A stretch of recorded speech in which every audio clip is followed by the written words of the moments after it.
Alléluia.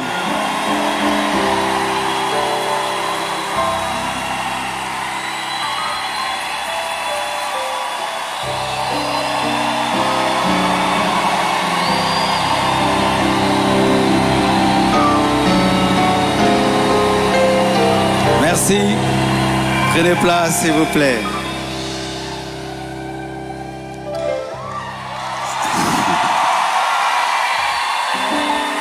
Amen.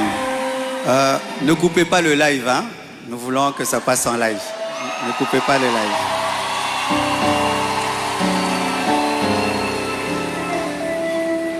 Tout d'abord, j'aimerais recevoir le pasteur Di Bobo qui nous honorait de sa présence. Il va se tenir debout. Merci beaucoup. Un homme de Dieu formidable. Quand on a reçu les appels, tout le monde voulait rester à Kinshasa. Il est allé à Lodja, c'est ça? Il est allé à Bangui. Et là-bas, il a fait un grand travail. Ça fait des années, mais je suis très heureux de le revoir aujourd'hui. Et c'est pour moi un signe prophétique d'un recommencement, de te voir. Merci beaucoup. Je bénis aussi la présence de mon fils Peter qui est là. Et bientôt, nous irons à Pointe-Noire pour un grand travail. Merci beaucoup.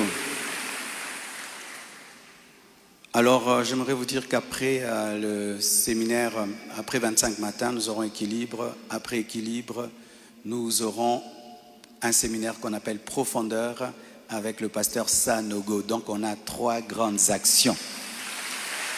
Alléluia. Aussi, mon 8e livre est disponible pendant ces 25 matins. 30 clés pour transformer la souffrance en force. 30 clés pour transformer la souffrance en force. Comment tu peux transformer la mer rouge en tapis rouge. Vous savez ce qui m'est arrivé, le départ de Maman Blanche. Et Dieu m'a enseigné des choses pour sortir de cette grande douleur. Et j'ai écrit cela dans ce livre. Tu as perdu un proche, tu as perdu un ami, tu as perdu quelqu'un. Lis ce livre, tu pourras sortir du deuil parce qu'il y a des gens qui ne veulent pas sortir du deuil. Dieu veut que tu sortes du deuil parce qu'il y a un projet d'avenir pour toi. Amen. Alors, vous remarquez la présence de quelqu'un à côté de moi.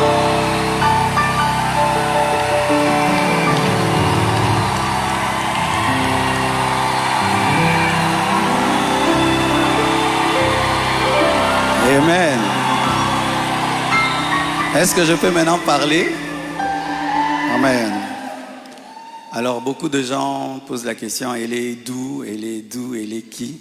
Même des gens me posent la question, même sur ses cheveux. Est-ce que ce sont ses vrais cheveux? Mais les Congolais, nous sommes graves, hein? Même les cheveux de quelqu'un, vous suivez. Elle est malienne, elle a aussi des origines libanaises, donc c'est un mélange comme moi aussi. Alors, j'ai quelque chose à vous dire. Alors, pour ne pas aller de travers, j'ai préféré écrire afin d'être concis et d'être clair parce que il est bon vraiment que je vous raconte comment on s'est rencontrés. Amen. Hein?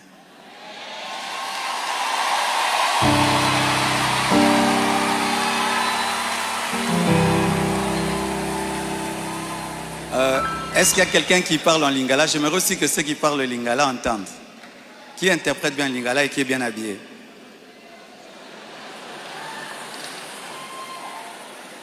Ok, on va traduire pour ceux qui parlent en lingala un jour.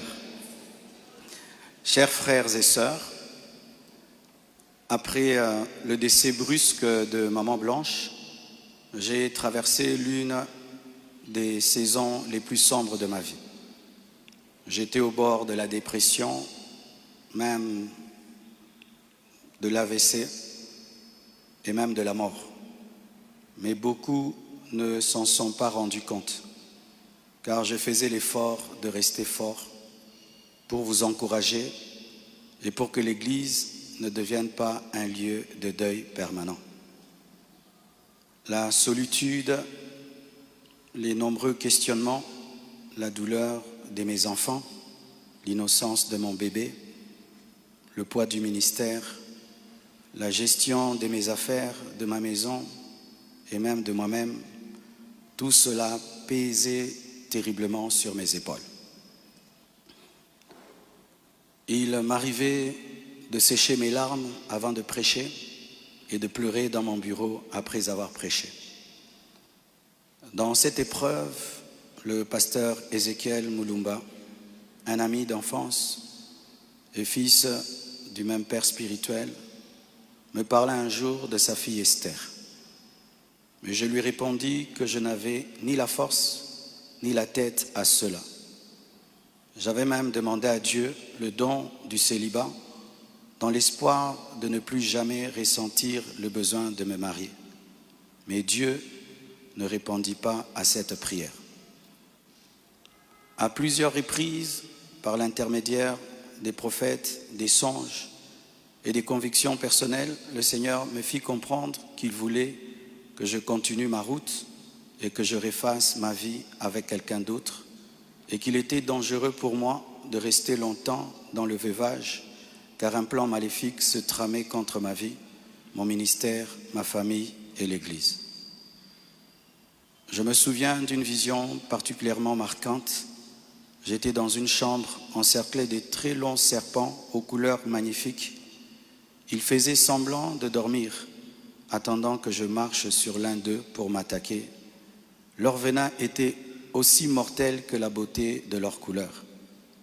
Un seul carré d'1 mètre sur 1 mètre me servait de refuge. La pièce avait une unique fenêtre qui ne pouvait s'ouvrir que de l'extérieur. Et je voyais une servante de Dieu venir ouvrir la fenêtre afin que je puisse m'échapper. Dans cette agonie intérieure, le Seigneur me poussa à recontacter le prophète Ézéchiel qui me donna le numéro d'Esther. Mais au début, elle ne répondait pas. J'en fis part au prophète qui lui transmit alors mon propre numéro. La première chose que je lui avais demandé, c'était de prier pour moi. Ensuite, nous avons commencé à échanger. Je lui ouvrais mon cœur, elle m'écoutait, me soutenait, priait avec moi, tout en continuant à remplir fidèlement ses responsabilités au travail parce qu'elle était une responsable là où elle travaillait. Et à l'église, elle était plutôt photographe, caméraman, modératrice, prédicatrice. Elle était diaconesse et elle était consacrée pasteur.